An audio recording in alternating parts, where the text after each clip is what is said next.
We live in a culture that runs on a specific, unspoken equation. Your worth equals your output. If you are producing, you matter. If you stop, you fall behind. It's an exhausting way to live, leaving us feeling perpetually drained. This anxiety often follows us into religious life. We see it in legalism, the belief that you have to hustle to reach God, and that your own effort, your good behavior, and your spiritual checklist are the only things that can close the gap between humanity and the divine. When people think of religious rules, the Sabbath usually stands as the primary example. For centuries, it has been viewed as a rigid religious burden, a day of strict compliance and endless restrictions. But this common view ignores the actual mechanism of the day. Every 7 days, the calendar creates a space to act out a different reality. It is a weekly demonstration that while your labor stops, your life and your standing with God continue. This famously strict religious rule actually functions as a weapon against human striving. The origin of this practice tells us everything. It appears in the Genesis account before any human mess-up. It is established before sin exists, before failure occurs, and long before the concept of atonement was necessary. God rested on the seventh day. But he didn't stop because he was fatigued. He stopped to issue a declaration. The work of creation was complete.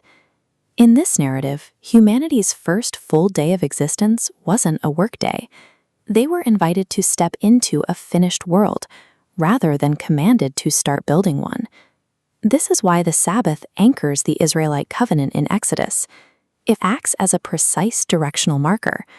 The day points backward to a creation finished entirely by God, and simultaneously forward to a completed salvation, bridging these events to show a recurring pattern. Existence and redemption are both described as God's work. Neither allows for human supplementation. Accepting a free gift runs counter to human nature.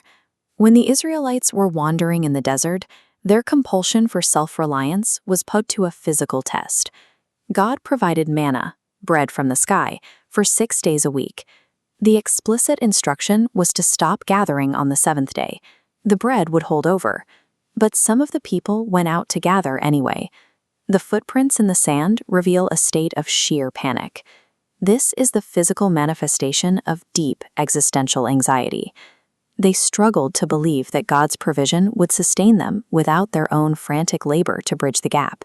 Centuries later, the book of Hebrews identifies the source of this failure as a breakdown of trust. Hebrews describes a Sabbath rest that remains for us today.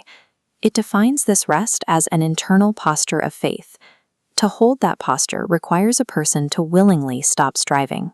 You have to cease the work of building your own salvation, mirroring how God rested from his creation. The desert failure exposes a universal human fault line. Our greatest struggle is surrendering the belief that we must earn our survival.